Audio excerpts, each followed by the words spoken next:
106 FM רדיו הר הצופים. דוקטור ג'קל ומיסטר הייד, רדיו הר הצופים, 106 FM ירושלים. בכל יום שני, משעה 10 עד 12.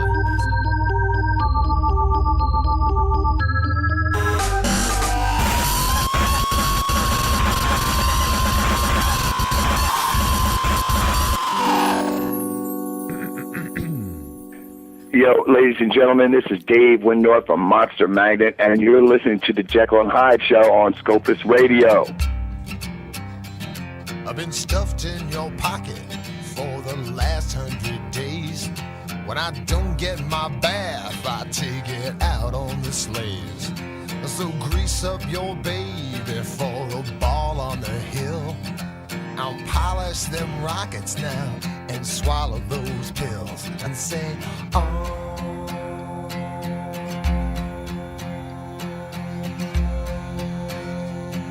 Space Lord, mother.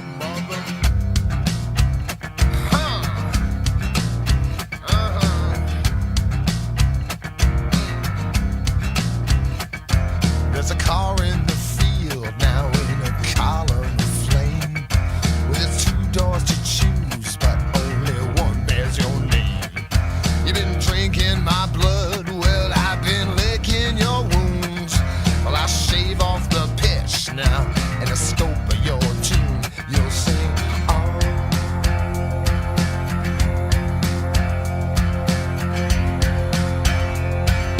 Space Lord, mother. My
Okay, Dave, we're extremely happy to have you obviously here at the Jekyll and Hyde show.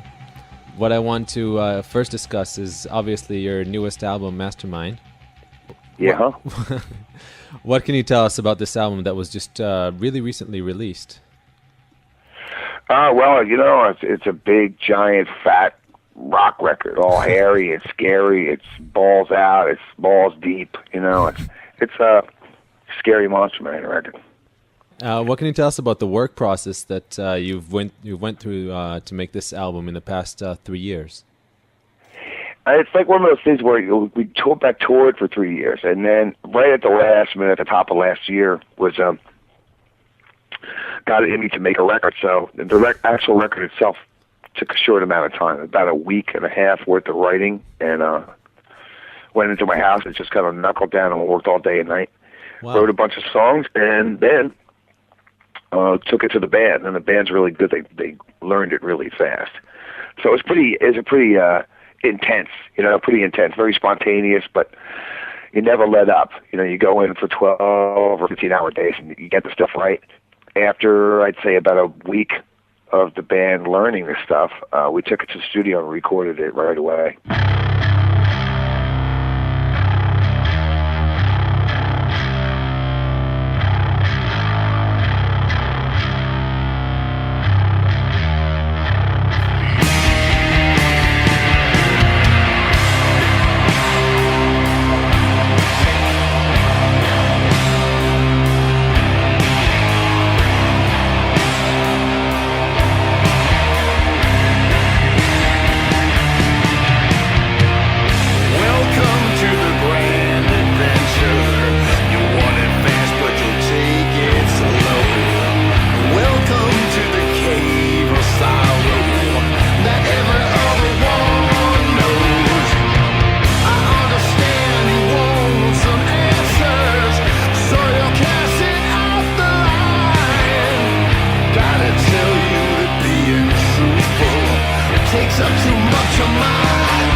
understand that this is the kind of work ethic that you went through for a bunch of albums in the past, isn't it? Sort of last minute speed writing. Yeah, it doesn't seem like it doesn't seem, as much as I can prepare for stuff, the really good stuff doesn't happen until there's kind of a crunch on it, you know? There's kind of like a deadline or something. I think rock and roll, loud music in general tends to work better if there's a little pressure, fire behind it, you know? Okay. That's cool. What about the lyrics? Are the lyrics something you also write and work on in the last minute? Or the is it lyrics, something unfortunately, on this one, the lyrics was like completely the other way around. It was like, after the music, everything went so fine. It's great and fast. I went out to write the lyrics, and there was nothing. There was nothing in me, and I was like, "Oh, this is gonna suck." I went out to California to write the lyrics and to record them. I should have been done with the lyrics by the time I got to California, but I figured maybe I'd take a week and write them. And nothing came out. You know, sometimes that happens. You know, you can't. Nothing always goes right on schedule, so I decided to wait a week, and I still couldn't write. So what happened when I started doing what every good writer does? He tries to ignore that he has a problem at all. I started watching television, which is a big mistake. I started watching television. They said my laptop, that wasn't enough. I had, of course, they're going at the same time. So there was a laptop and a television, and that wasn't enough. So I went out and bought books and magazines, comic books. That wasn't enough, and I set up a stereo. Yeah. In the hotel rooms and blasting music, all at the same time, by the way. You know, and that wasn't enough. I went out and bought an iPad, and the iPad came out. I was like, I gotta get it. Go out and get that. So got everything going on, completely like, you know, modern guy. Everything's on, but I'm not finishing anything. I'm watching the beginning of movies, but not the end of it. You know, I'm starting emails, but not finishing them. I'm like looking at stuff and never getting to the end of anything. After about a month of crazy ingestion of like TV news and Robot Chicken, you know, I'm like watching, 9 episodes of Robot Chicken in a row. You know what that does to your brain? You know, my brain is like insane at that point. And just pretty much wandering around that place. It wasn't a really nice hotel. It was like in the ghetto, you know, it was just like a cheap little place. And I started driving up and down the Hollywood Hills at night when everything's nice and quiet. And I'd park in these supermarket parking lots. There's a chain of supermarkets out there called Rouse, and it's Rouse Supermarket. And I'd park there and just watch people going in and out. And I didn't, I'm desperate at this point. I've got nothing to do. And I started writing, and I just started writing the normal stuff that you would write about on a record, boy meets girl, boy loses girl, boy bombs town and revenge kind of thing, and that kind of stuff. And but it came out very much like in the way I was sucking down all that information, very fast, loud, disconnected slogans.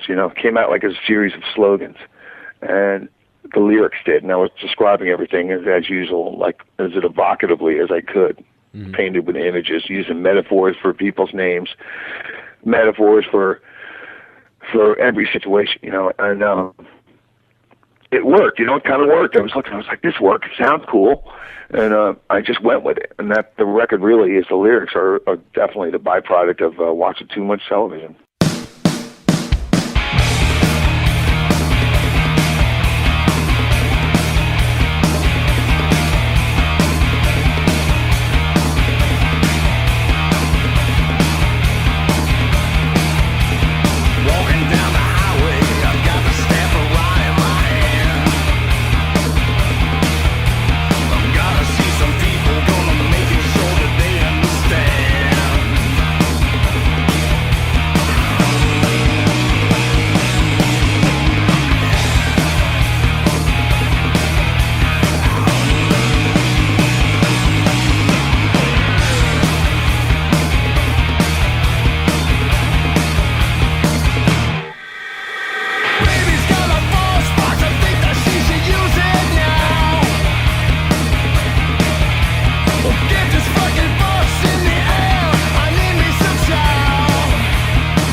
sounds like a really fun work process, I gotta say. You know, it should have been fun, but you know, Probably frustrating TV's at got to the get time. better, dude. I was only stuck with like 9 channels, so it would probably. Well, maybe that's good. If I would have had full cable, I might have never come back. And the first single that you've released, Gods and Punks, you've also filmed a video for. Yeah. You're not featured that much in the video, but I got to say the video is pretty cool. What can you tell us about it? Were you part of this the work The process? video is one of those things where like I didn't have the time, nor did I didn't feel like doing like a full performance video this time because I've done a million of them. Right. You know, it's like enter girls, you know, jump on a car, blah blah blah. And I was like, we got to do something else. So I called up this guy named Nathan Cox, who was a friend of a friend.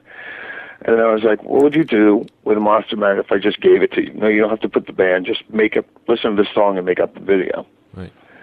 And he did. And he came back. And first he came back with some like drug story. And then I was like, nah, that's not it. And then he was about to like go away. But we had a conversation about comic books because I'm a comic book freak. And he came back with this treatment about the supervillain guy. And I was like, yeah, that's more like it. So he did that on his own, man. I had hardly anything to do with that thing at all. He just go ahead and win it. Go ahead and win it. He just go ahead and win it. He went ahead and did it. I'm sorry, I just got up. That's why. I mean, literally like a minute. I can't speak. I'm like fucking all fucked up. You're doing great. He just did it, and I was like, that's great. So then at the last minute, the record company, everybody said, well, somebody's got from the band to be in this. So I was just like, all right, I'll film my mouth. You know? Here's my mouth. And they stuck it in. I couldn't believe they actually stuck it in there. It is very cool, and the song and the video complement each other very well, I got to say. You talked about... Well, I'm glad. It was cool. Yeah, it came out really cool.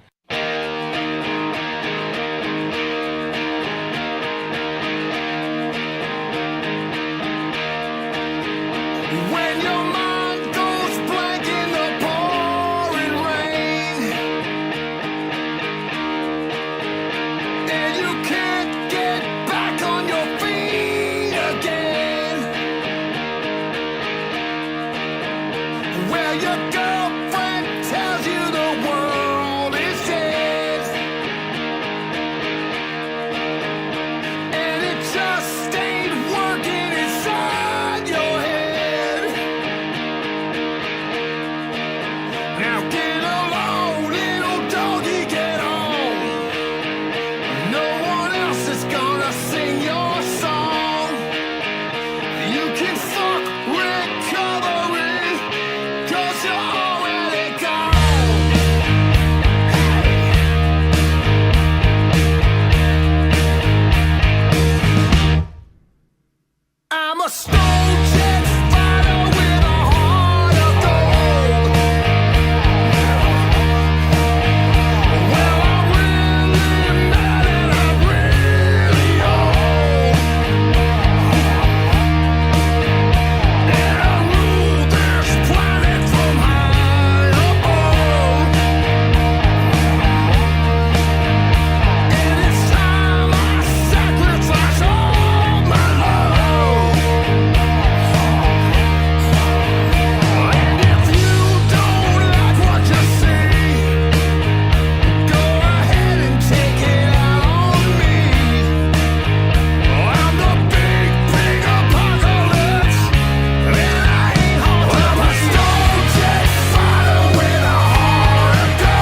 you talked about the fact that you're a fan of comic books. Why don't we continue from there and talk about some of your favorite comic books, perhaps in recent years? Comic books are great, man. They're the last stand for illustration in the world. You know, it's the last place on earth where illustration actually, you know, that kind of stuff rules. Every month in, month out, new comic books come out. It's like it's a great place for concepts, unbridled. You know, unbridled concepts. Anything can go in a comic book. That's why I love them, and they look damn pretty. You know, and now they're all over the net. You can get them, you know, digitally. You can get them. So it's like I'm hoping they're going to get bigger again. I love anything that's drawn on this. These days I go by artists. Anything that's drawn by this guy Jeff DePaulo or Jerome Opena. Who are some of the other guys? There's so many guys. But yeah, I've been reading stuff like I can't even think now. What the hell? How many comic books do I read a week? 100? You know, it's not. Yeah, and they're fast too. Yeah, I like Jeff DePaulo, Jerome Opena, people doing books like Dr. Voodoo, and Taskmaster. There's a really cool independent comic book called The Bulletproof Coffin. They're all over the place, and a lot of them are really good. The superheroes, some of the superhero stuff is really good, and some of the non-superhero stuff is even better. There's a bunch of crime comic books coming out now. There's one called Criminal. That's really, really good. It's not like a superhero thing. It's just like down and dirty, like crime stuff, much like a early 1970s crime movie. And it's cool. I mean, telling stories with panels, static panels, left to right, eye movement, that kind of stuff. It's a different trip. It's not cinema. Right.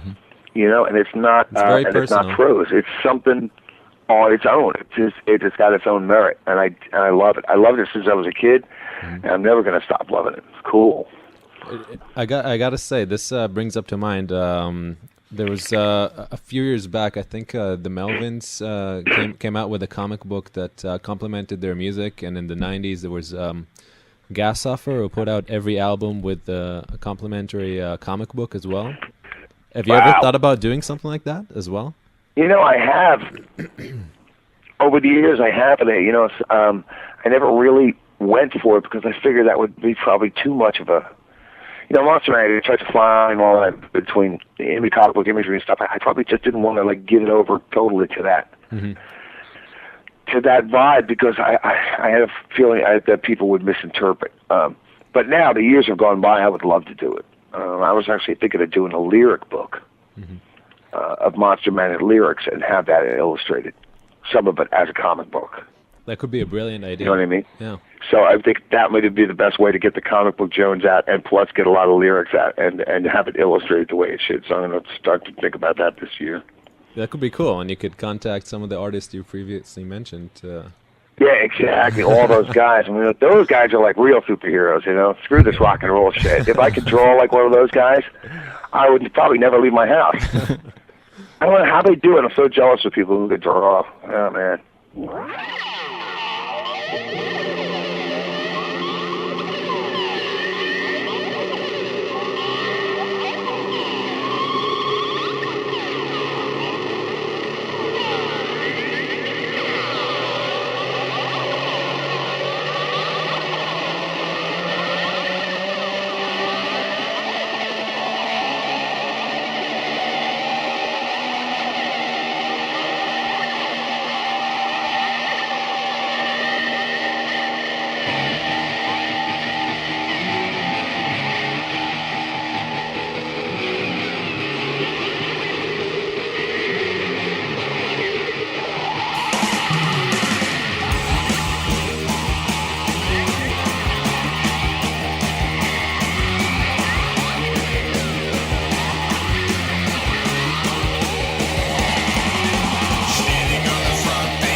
want to take you back now. Let's start in the beginning, because Monster Magnet. How old were you when you first started out, Master Magnet? I was in like my mid-20s. Mid-20s and like late 20s, yeah. Late 20s, and it really took off in about mid-90s, I think. Right. So that's not an extremely young age for a person to be successful and reach success in music, although some people never reach it. I want to hear what your opinion was and your attitude was when you took off and became famous. I mean, I always felt I definitely felt older than everybody else. That's for sure. I had been in a band for 8 years, a band called Shrapnel, which is a hard rock MC5 type band, and then it turned into like a punk hardcore power, not hardcore, but power punk band. Mm-hmm. So I'd already done all that stuff and gave it up. I said, okay, that's it. I was a singer. I didn't play anything. So that was all over, and I pretty much got that all out of my system. It wasn't a big deal. But the making it in rock and roll wasn't a big deal. I was done, and I actually got married too, and I got married.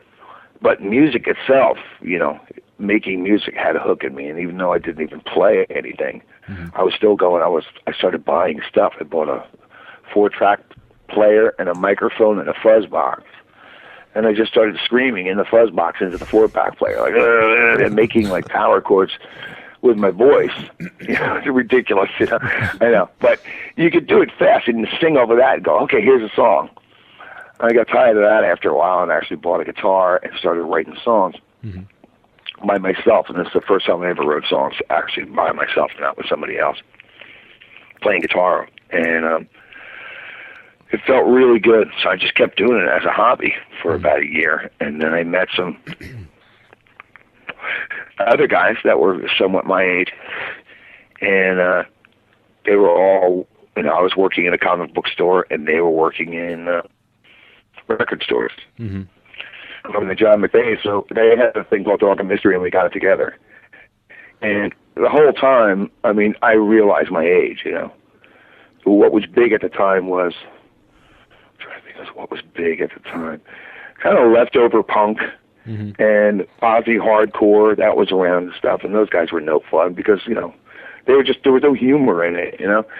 So given my age, we're talking about age here, that was the reason I think I poured on the old stuff so much, because I was like, I'm going to go to I'm going to start making music that was made before I was even really old enough to do it. So I went actually a couple of years before my time.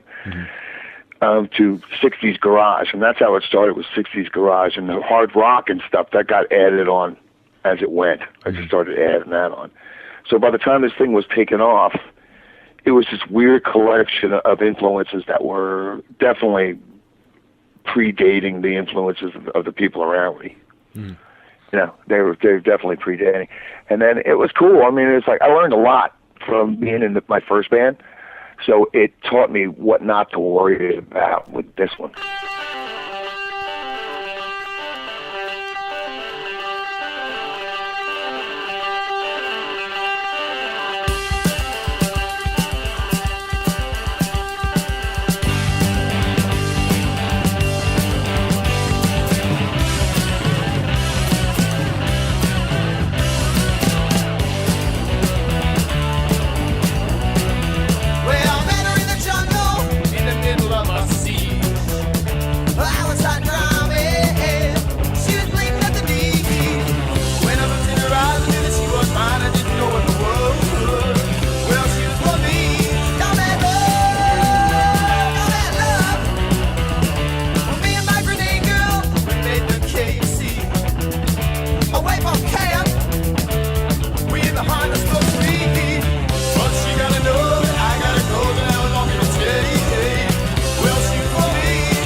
mentioned working in a comic book store. Do you recall any other day jobs that you had before starting with the music career? Oh yeah, tons. I worked car wash. I washed cars. I worked as a janitor in a school. I cleaned up little kids' puke. You know? I worked as a janitor in school. I worked in a laundromat. I was a gardener. I was a hole digger. I dug holes for trees. Ride around our truck and just dig holes. You know, every shit job in the world. And all like manual labor jobs until finally I started sneaking in because I dropped out of high school. I didn't have a high school. Didn't have a high school diploma, so I really couldn't. I wasn't looking for a good job. I was just looking for a job that would give me money so I could buy concert tickets and pot. You know, that's what I wanted, and albums. What else did I do? Oh, I was a reporter for a day. I got a job in a local newspaper as a reporter until they found out that I was a high school dropout, and then they fired me. That's a good thing to put on your resume, you know? Yeah. Saw your face last night on the tube. Strong, fine snake in a sucker's vacuum. 15 clicks and it's time to say bye. 15 trips and a love that won't die.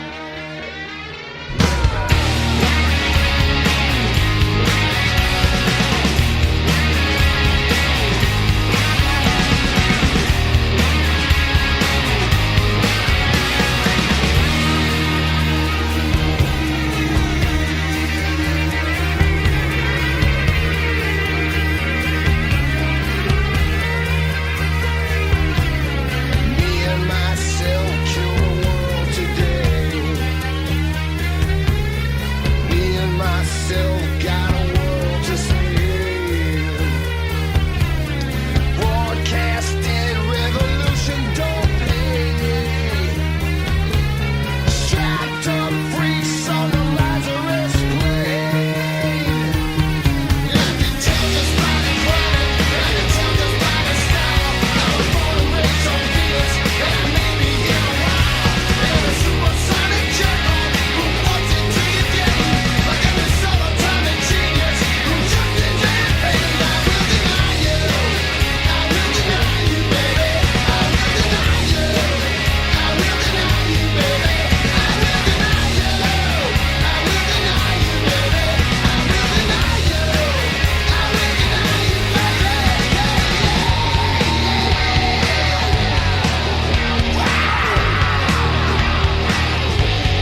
I want to talk just a little bit. I'm going to jump after the first EP that you put out to Tab, which is just a small little favorite release that you've put out for me. Have you ever thought about putting more of these extra, in lengthwise, psychedelic rock and roll pieces in the future? Yeah, actually, as a matter of fact, I'm going to do something about that pretty soon. I just started a record company with Very cool. with Phil Cavano from Mastermind, guitars from Mastermind. It's called Studio 13. Cool. And Studio 13 is like a lo-fi, very, very much old Magnet style, the way we used to record on 8 or 24 tracks. And what I'm going to be doing is stuff that is maybe odd stuff that wouldn't wind up on a major Magnet record. Lots of psychedelic stuff, garage psych, and weird ballad things. And we should be getting into like a huge, like a space rock and a space rock section of that record, that kind of records, and also long form psychedelia, which is, I love long form psychedelia when it sounds cool and it takes you away, and that's really what I want to do. I want to do like a Tab type thing, long form. So yeah, so talking about our first release on this is 2 short songs. And that'll be in November. It's a reworking of Super Judge and a song called She Digs That Hole. And another single by Capricorn, which is Phil Cavano's, like a Phil Cavano solo band thing. But then as we get into it, we come back Christmas time, we're going to start doing more psychedelic stuff. So yeah, the psych stuff is coming.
That's super cool.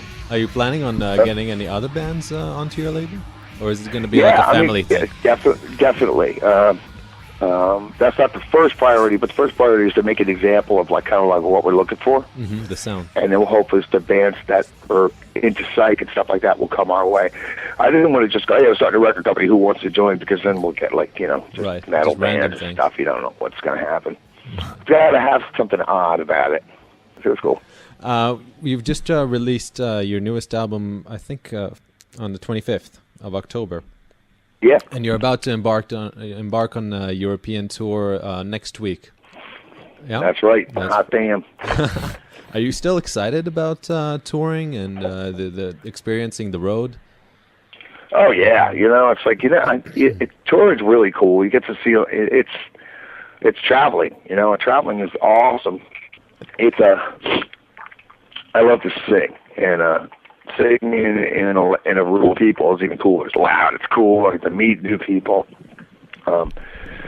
Touring is very strange. You have a kind of a love-hate relationship with it because, as cool as it is, after you're disconnected from your home for a long time, your thought pattern gets kind of strange. You lose your sense of time. Mm-hmm. But I kind of got used to that, and I kind of like almost enjoy that whole thing. It's like suspending time. And then when you get home, of course, it's like losing time. It's like, what happened, My girlfriend grew a beard when I was gone. What's going on here? It's like nothing else. And I love looking out the window of a plane or a bus and realizing you're yet in another country in another day. I'm traveling fast. Mm-hmm. It's very addictive. The people, I've done almost everything you can do on tour. I got the drugs on tour. I met a lot of women on tour. Did a lot of sightseeing on tour. I've also read a lot of books on tour. After a while, it kind of turns into your normal life, and you can choose what kind of life you want, depending on how wild you or not wild you want to be. Mm-hmm. Do you have any favorite venues or favorite cities to play these years? Well, there are, but you never know what's going to happen. So I don't like to say this is my absolute favorite because things change. I've seen, I could easily say that when I first started out in the first couple of years, like this is my absolute favorite place. But things start to change. I really like, for straight up playing and like the best sounding gigs and stuff, Germany. Mm-hmm. In Germany, those guys like really, really take a lot of pride in their clubs. More than I think any country I've ever seen. They really, really take good care of like sound system stuff. It's going to be fucking rocking, really cool. And and the crowds are great. It's awesome. For sightseeing and stuff, as much as I love that, Australia. Yeah. You get out of a plane in Australia and there's goddamn kangaroos jumping around. It's cool. It's like being in the Wizard of Oz or something. Love it. Women are great everywhere. And lately, we're starting to go more into Russia, and I'm really into like Russian history now. So I was like, I want to go more in there. It's all great. It's all really cool. We haven't played. I haven't really played the third world yet. So I think I'm probably gonna find a place where I don't like to play. Once I wind up playing in some like backwater third world place where kids are dying and stuff, then I'll be like, no, this isn't what I wanted. Well, you can always come here, to Israel. I love it. I love Spain, Portugal. It's like the Mediterranean, Europe. Like everything's different. You go and you get their vibe. Right. Everyone's different vibe on stuff. It's awesome.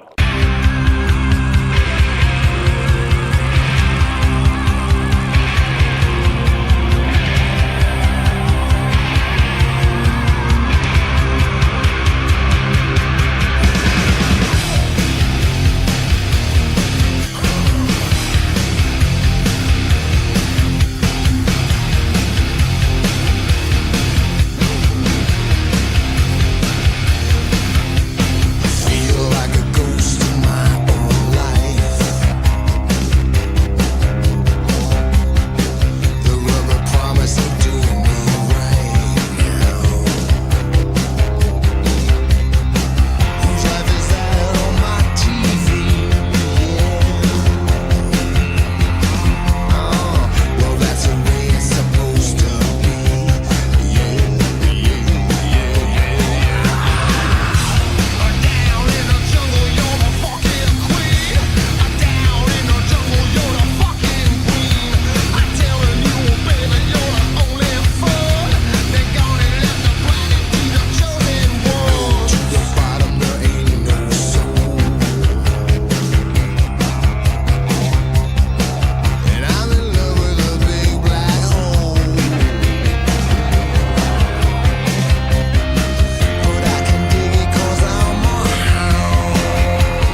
Are there any bands that you're excited that are gonna tag along in this tour?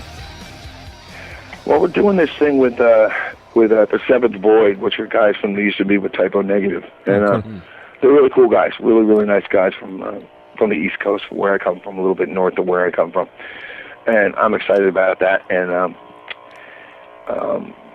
I always try to. The thing with me with bands on tour is that I'm more concerned about how we get along with them than what they sound like. Because I've been out with bands that have been total assholes before, and then it's terrible. You know, it's like, hey, how you doing? You know, you want every night to be a good time. Yeah. And these guys seem great. It's brilliant. And what do you do on the time off when you're not touring or writing? If there is such a time. Weird stuff. I mean, normal shit. You know, I read a lot for some reason. I listen to a lot of music. I ride my bike. I goof around in those kind of weird ways. I just try to fill my head with stuff. I can't seem to get enough information. So I spend a lot of time reading. I mean, it's crazy. You know, I was like, oh, I got some time off. You know, I'll ride my bike and I'll come home and I'll read for 3 hours. It's something I didn't do when I was in my 30s, but I do now for some reason. I don't know why. I just started getting into that. I did it when I was in my 20s, the reading thing, and now it's coming back. So, and go out to the woods a lot, and once in a while I go up to New York and just walk around the streets, you know, check out Manhattan. I've been there for a while. Go to some museums. It's pretty boring shit. I try to keep busy with music as much as possible, and I always tend to want to be around something I can record with, just in case I get the urge to write. The last couple of years has been weird because I was getting over this drug thing. I was trying to get my brain back. My brain just literally, like, you know, took a walk off the map, and I was like, I gotta get this back. This is not good. Not having a brain, this is not good. And so, in order to get that back, that's when I started the reading habit and stuff. And started honing. I started writing like crazy. And I mean, I wrote so much since right before Mastermind, the Mastermind session. I wrote a bunch of stuff, and I've been writing since. And I just counted it up, and I got like 48 unused songs. So that's a lot of goddamn songs. I mean, it's like 48 songs that haven't been used anywhere. So I was like, all right, this is obviously the next couple of years of my life is going to be doing this. Then who knows? I may get tired of that, and then what I do with my spare time is just like go to titty bars or something. Who knows?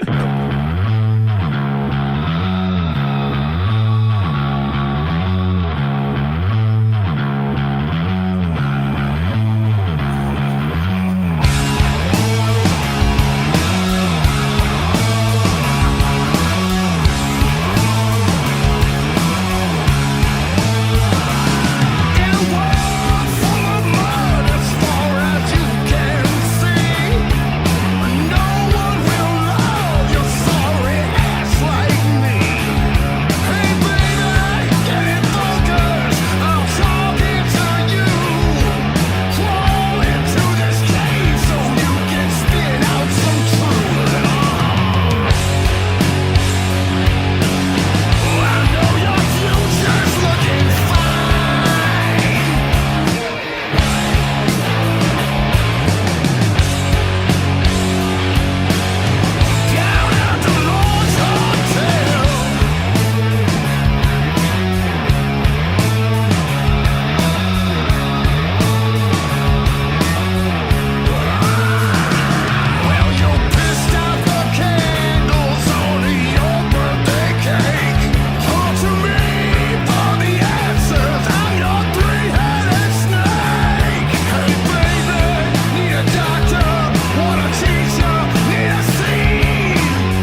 Do you ever get around to listen to your own music at home? Well, you know, when you write it and produce it, I listen to this thing. I probably listen to Mastermind, each song of that 1,000 times before it ever even came out. Because I wrote it, and then I arranged it, and then I produced it, and then I mixed it.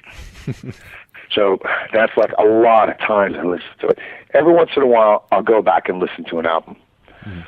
And just to see if I'm not completely out of my mind or something, like, you know, if I remembered it good or remembered it bad, just to see if I still agree with myself.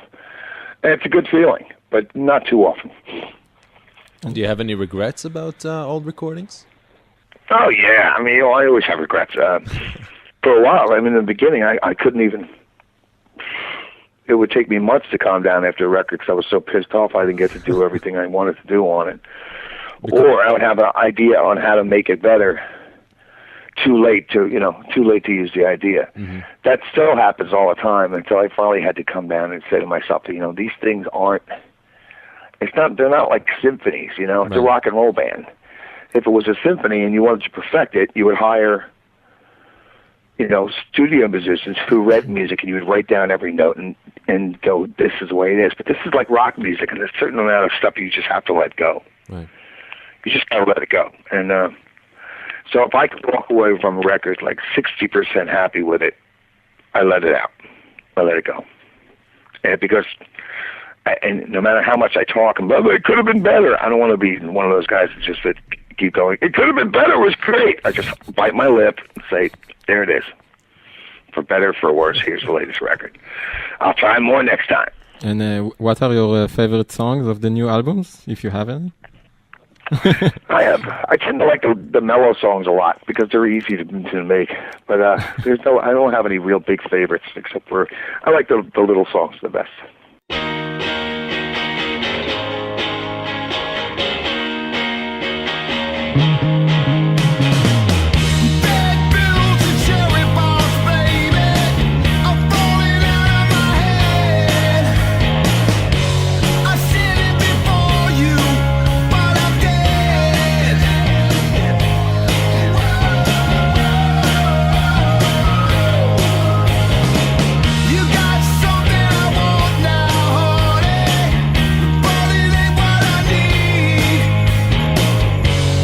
Just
want to hear about what got you into music in the first place. You said that you started Sharpnel and you were in there for 8 years before Monster Magnet.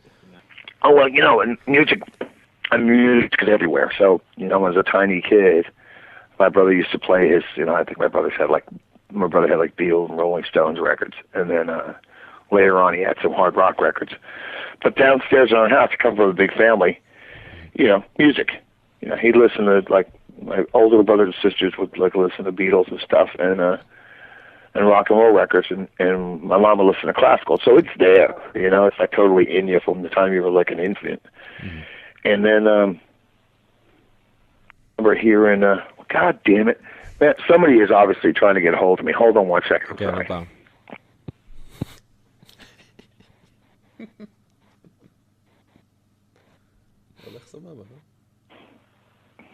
You there? Yeah, we're here. Yeah, sorry, man. Some maniac's trying to get a hold of me. What the hell's going on with this? Nobody gave me a press schedule today, so I don't know if I'm like talking over somebody else's interview or whatever. Okay. Anyway, back to the music. So, so yeah, it's just like the sounds coming in. I listened to as a little kid AM radio and whatever was in my house, and then I was at school one day and I was in 8th grade, and some kid was over there playing. He had stereo, was playing vinyl, was playing like Black Sabbath, and I was like, "What the hell is that?" The sound was just so completely different from whatever it just sounded completely different from anything I'd ever heard before. It still does. Black Sabbath doesn't sound like anything. It's right. For Black Sabbath. Right. And that's where'd you get that? What is that? And then like the little kid that walks over and like, what is that? And that's when I started going to music stores, like every day of my life. Go to the record store and look at the records. Try to pick try to pick albums according to what they look like and hope that they would sound as cool as they looked. Mm-hmm. Retarded as it sounds, like that was the way I did it. I didn't have any friends that were into that stuff. I did this by myself. Right. And there was a time where I really spent a lot of time by myself in between, like maybe like 11 and 13, and I got pretty good at it too. That's how I discovered Hawkwind and cool. Atomic Rooster, Uriah Heep, and all these crazy albums. By looking at them, going, this might be good. I would try it. It was great. And when did you first pick up an instrument or learn to play? Well, I didn't play till I was like 20. 26, 27. That's when you started? That's when I started playing guitar, yeah. Up until then, I was just a fan, then I was asked to join this punk band, and I just sang. I sang and drank. And that was my job. And then after that band was over is when I finally picked up a guitar.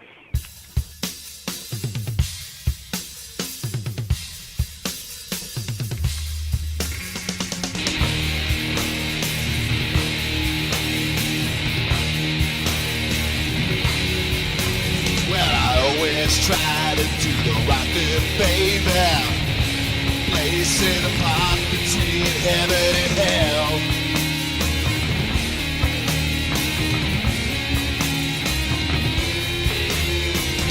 Gotta try to hold on to, like God did by the tail.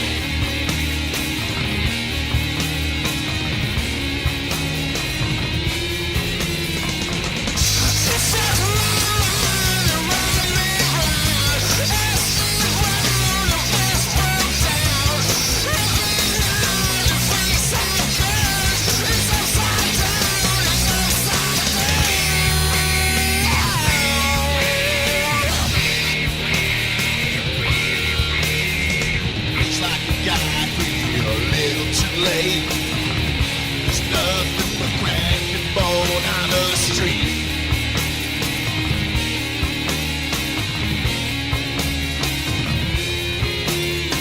Buy a shotgun and head for the hills, baby. The generation kicked in the teeth.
So last question, mainly is I know you've went through a lot of interviews in the past 20 years or so, and and you've probably been asked a lot of questions that were a huge pain in the ass, and questions that you thought were good. I want to hear, what question did you always hope to get asked in an interview and have yet to be asked? That's a good question. I don't know. I can't think now. I've been doing like these interviews, like 6 to 9 interviews a day for 2 months. So I might like, what question I always wish to be asked? Maybe it's this one. It's that one. There it is. You're right. You know something? It is, man. You're absolutely goddamn right. That's the one. It's the question you just asked. Brilliant. Well, Dave, we want to thank you so much for taking the time, and we really hope that one day... No problem. I'm sorry if I was a little bit blabby. I just got up. No, you were awesome. Actually, you were great. We hope that one day Monster Magnet could come to Israel, and we definitely do anything to help. Man, it's been one of my dreams to come to Israel. Are you kidding? It's like, well, definitely my whole life. Anything we could do to help, use us. That's what we maybe. Well, you never know. Like, things change as things get hip. Who knows? We might get a promoter that actually say, "Oh yeah, bring the Magnet boys in." If they did it, I'd be over there in a second. I wouldn't even have to make money. I would do it just to break even. Cool. Just because I want to go. It's like, this is crazy. I've been traveling the world for almost 20 years now. I've never been to Israel. It's like ridiculous. I'm like, this is a black mark upon me. I'm like, come on. So I want to wish you a wonderful weekend, and thanks a lot. And again, we hope to see you here soon. Right on. All right, take it easy, guys. You too.